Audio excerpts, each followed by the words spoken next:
नमस्कार दोस्तों, लालटेन स्टडी में आपका स्वागत है। जैसा कि आप सभी जानते हैं कि अभी हम मध्य प्रदेश की जो पीएससी एमपीपीएससी है उसके पीवाई की जीएस के सॉल्व कर रहे हैं या चर्चा कर रहे हैं।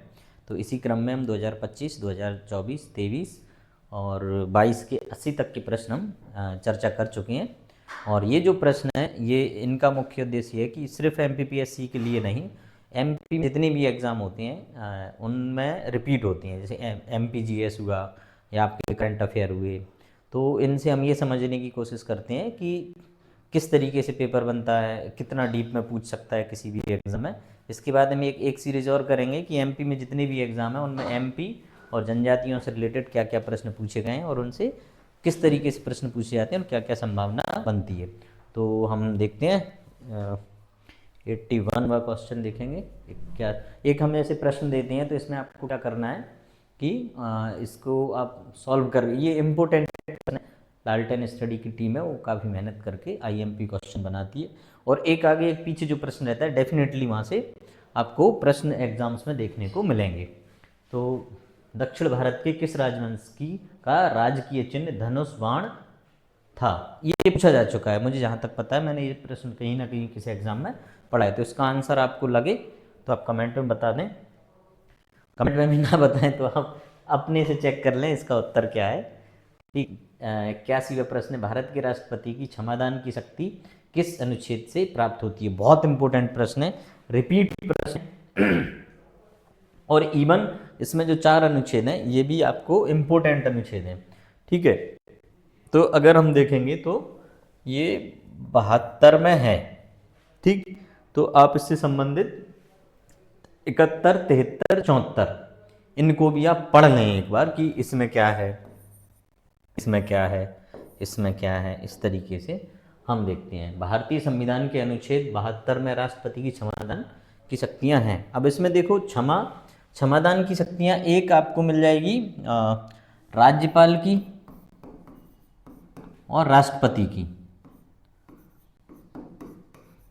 दोनों से संबंधित आपको आर्टिकल पता होना चाहिए। दोनों से संबंधित आपको ये भी पता होना चाहिए कि इनमें क्या क्या अंतर है। तो अगर हम राज्यपाल की बात करें तो 161 में है। एक तो हमारा यही प्रश्न तैयार हो गया।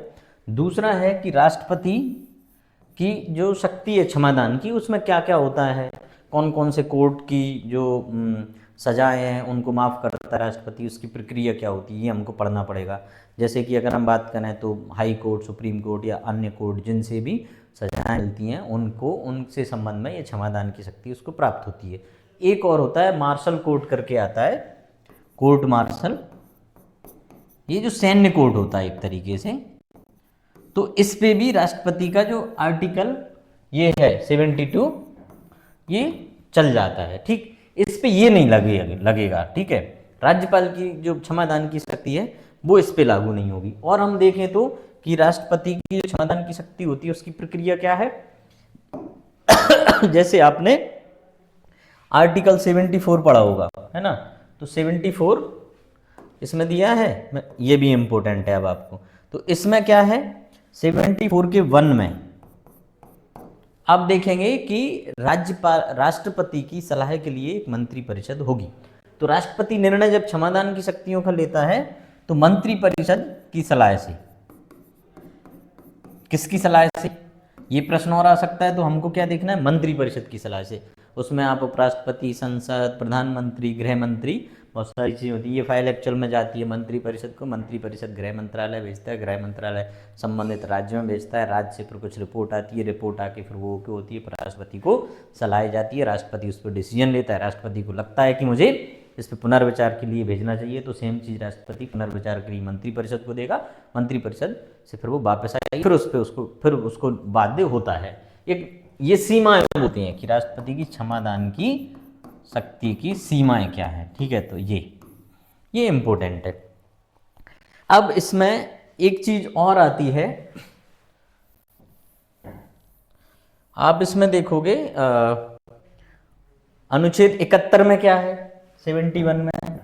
तो 71 में क्या है कि जो केंद्र सरकार होती है 71 में जो राष्ट्रपति का निर्वाचन, राष्ट्रपति उपराष्ट्रपति दोनों के निर्वाचन संबंध से कोई विवाद होते हैं, मामले होते हैं, तो उनमें हस्तक्षेप या उनका जो सुनेगा वो सुप्रीम कोर्ट सुनेगा। ये भी इम्पोर्टेंट है, ये भी कई बार आ चुका है। ठीक है, अगर हम आर्टिकल 73 की बात करें तो केंद्र सरकार की जो कार्यकारी शक्ति होती है उसका विस्तार है, मतलब केंद्र सरकार की शक्तियां कैसे काम करेगी, कैसे है, उसके लिए क्या क्या होगा, तो वो सब इसमें 73 में होगा। 74 में मंत्रिपरिषद होगी। 75 भी इम्पोर्टेंट है, तो आप धीरे धीरे 78 भी इम्पोर्टेंट है।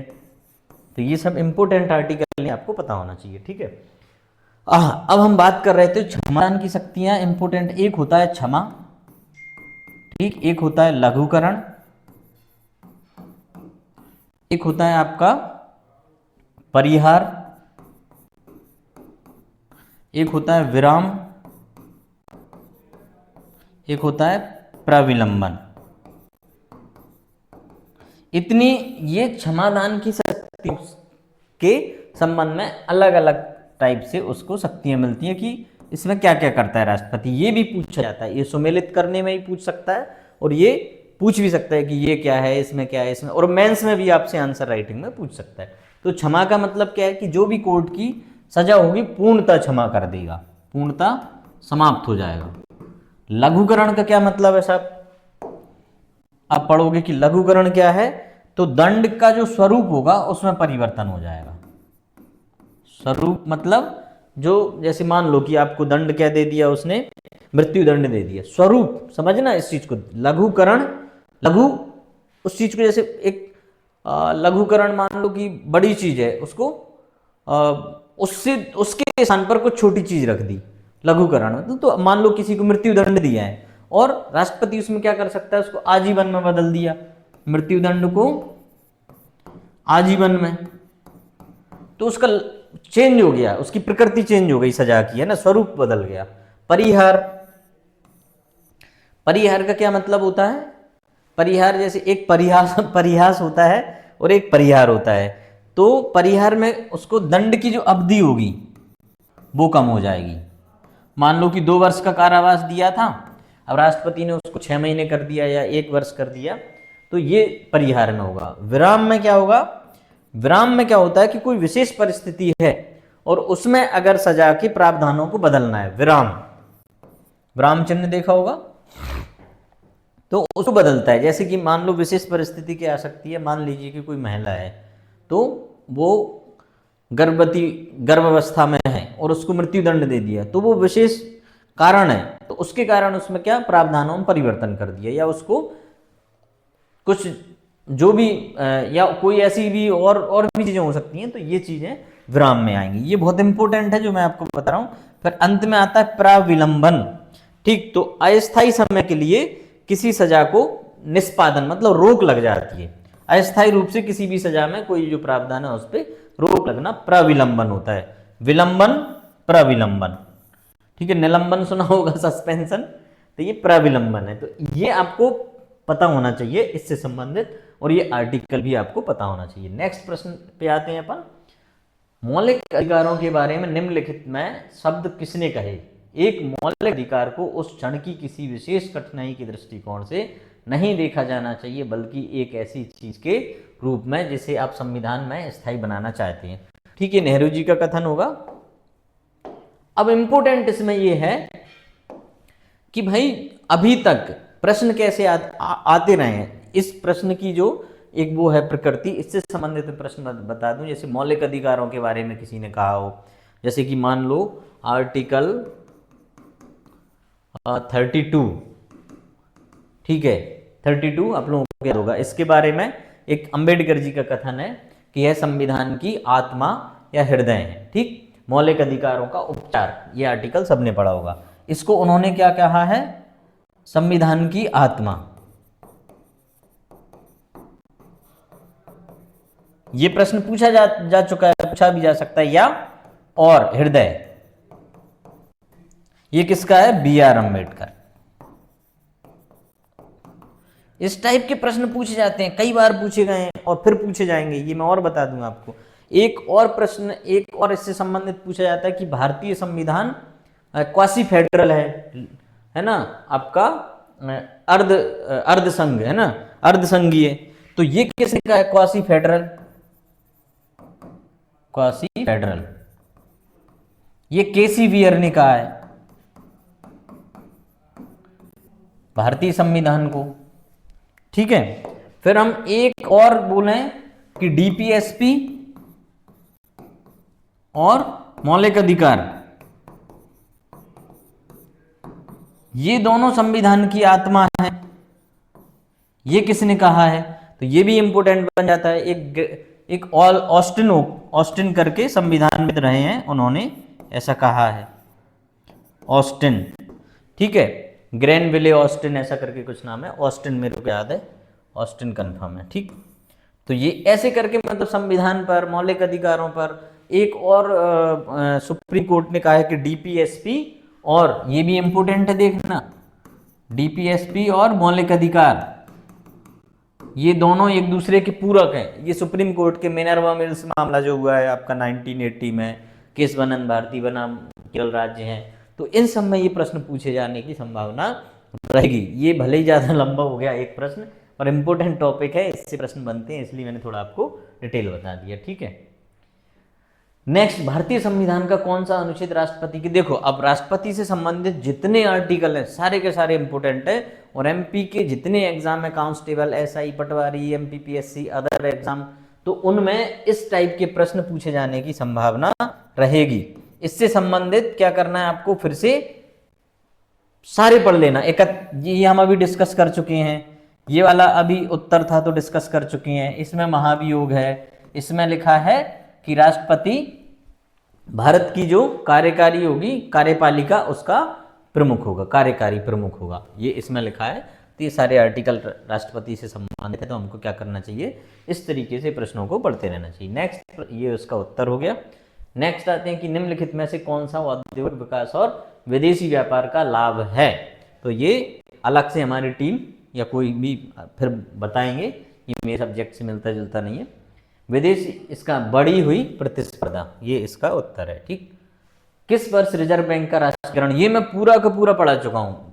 2025 और 24 का जो एमपीपीएससी की पीवाई की हुई है उसमें पूरा समझा चुका हूँ। ठीक है, आपका 1933 में इसकी स्थापना, सॉरी ये 35 में स्थापना हुई होगी, ये आपकी 35 में स्थापना है। यहाँ पे ये क्या बन जाता है, राष्ट्रीयकरण हो जाता है। फिर एक क्वेश्चन हो रहेगा, 14 बैंकों का राष्ट्रीयकरण होता है। फिर 1980 आई थिंक, इसकी ये डेट आप लोग देख लेना कंफर्म क्या है, 6 बैंकों का राष्ट्रीयकरण होता है। ये कई बार पूछा जा चुका है, ये क्वेश्चन कई बार पूछा जा चुका है, मैं इसको फेस कर चुका हूँ कई बार। तो ऐसे प्रश्न बनते हैं, जैसे कि एक प्रश्न में मैं लेके आया हूँ आपको, 2025 में ही पूछा गया है, ये 19 जुलाई 1969, इसकी डेट है 19 जुलाई 1969 में 14 बैंकों का राष्ट्रीयकरण किया, बड़े। ये प्रश्न पूछा जा चुका है किसमें, एमपी पुलिस में, एमपी पुलिस 2025 में। देखो रिपीट कैसे होते हैं प्रश्न, ये भी पूछा जा चुका है। ठीक है, तो इस तरीके के प्रश्न आपके बनते हैं। ठीक, नेक्स्ट हम आते हैं, तो ये हो गया 14 बैंक, ये हो गया आरबीआई की स्थापना, ये हो गया आरबीआई की आपके राष्ट्रीयकरण। ठीक, नेक्स्ट आते हैं, इसमें ये भी इन्होंने दिया है 1 जनवरी। ठीक है, तो आप ये भी इम्पोर्टेंट होता है। भारतीय संविधान के किस अनुच्छेद के अनुसार भारत का राष्ट्रपति, ये बहुत इंपॉर्टेंट क्वेश्चन है। ठीक है, तो ये है 86, भारतीय संविधान के किस अनुच्छेद के अनुसार भारत का राष्ट्रपति मुख्य न्यायाधीश के परामर्श से किसी उच्च न्यायालय के न्यायाधीश को एक न्यायालय से दूसरे न्यायालय में स्थानांतरित कर सकता है। ठीक है, ये 222 में। फिर अब देखो इसमें आपको क्या क्या पढ़ना चाहिए, जैसे कि तो आपको पढ़ लेना चाहिए इसमें भाई साहब कि सुप्रीम कोर्ट के आर्टिकल कौन से, किस आर्टिकल से लेके किस आर्टिकल तक है, हाई कोर्ट किस आर्टिकल से लेके किस आर्टिकल तक है। ठीक है, तो ये सब हमको पता होना चाहिए। तो जैसे अगर हम बात करें, और इसमें 143 एक सलाह यहाँ भी तो लेता है राष्ट्रपति, है ना, 143 के अनुसार सलाह लेगा। ठीक, तो अब 214 से ये रहते हैं, 214 से आपके आर्टिकल मिलेगा 231 तक। फिर रिट कौन से में जारी करता है, इंपोर्टेंट ये है, हाई कोर्ट रिट जारी करता है 226 के अंतर्गत। सुप्रीम कोर्ट किस आर्टिकल के तहत रिट जारी करेगा, तो वो भी ये बहुत सारे प्रश्न पूछे जा चुके हैं। जैसे एक प्रश्न मैं आपको बता दूं कि एसएससी स्टेनो में पूछा गया है, ठीक है, वो कि राष्ट्रपति से रिलेटेड है कि वो किस आर्टिकल के तहत ऐसा कार्यपालिका का प्रमुख होता है। तो राष्ट्रपति से रिलेटेड जितने आर्टिकल हैं आपको पढ़ने ही पड़ेंगे, ठीक है। ये सुप्रीम कोर्ट से यहाँ सलाह लेता है 143, ठीक है, ये रहता है। फिर 227 में क्या है, 230 में क्या है, 237 में क्या है, तो ये सब आपको पता होना चाहिए, ठीक। नेक्स्ट हम चलते हैं, ठीक है, 222 ये स्थानांतरण में, ये अतिरिक्त में, और ये सेवानिवृत्त न्यायाधीश, ये सलाह लेता है। ये तो 3 आर्टिकल आपको यहीं दिखा दिए हैं, ठीक है। अब अगर हम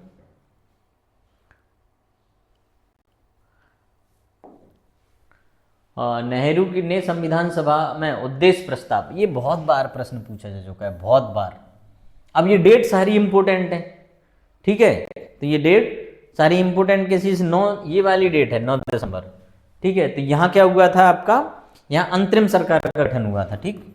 क्या बना था, अंतरिम सरकार, इंपोर्टेंट हो गया, कई बार ये प्रश्न पूछा जा चुका है, ठीक है। अंतरिम सरकार ये आपको ये पूछा जा चुका है। 2 सितंबर 46 को क्या हुआ था, 2 सितंबर, इसमें दिया नहीं है, अंतरिम सरकार के प्रमुख बनाए थे इनको, किसको, नेहरू जी को अंतरिम सरकार का प्रमुख। 2 सितंबर, समझना चीज को, ये इंपोर्टेंट है। 2 सितंबर 46 में अंतरिम सरकार के प्रमुख बने हैं, वो अभी प्रधानमंत्री नहीं बने हैं, ठीक है।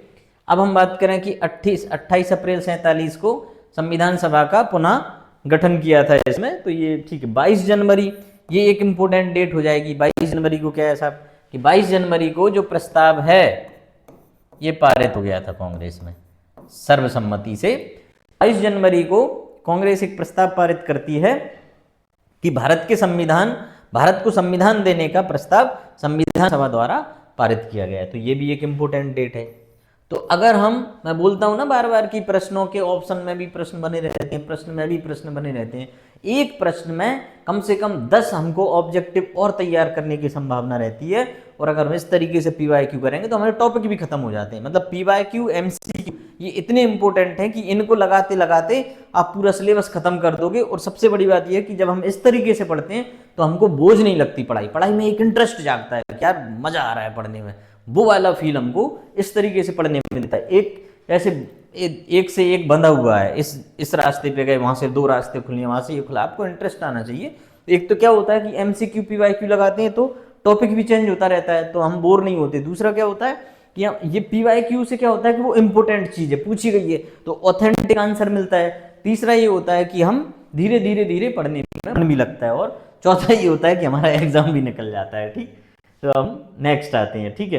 अच्छा, 13 दिसंबर की बात करें कि भाई 13 दिसंबर में क्या हुआ, तो 13 दिसंबर में संविधान सभा द्वारा इसको अपनाया था, ठीक, उद्देश्य प्रस्ताव ऐसा करके, ये भी इंपॉर्टेंट है। 1946, 13 दिसंबर 1946 में संविधान सभा द्वारा इसको प्रस्ताव को अपनाया गया था। ये यूपीपीसीएस में पूछा जा चुका है 1998 यूपीपीसीएस।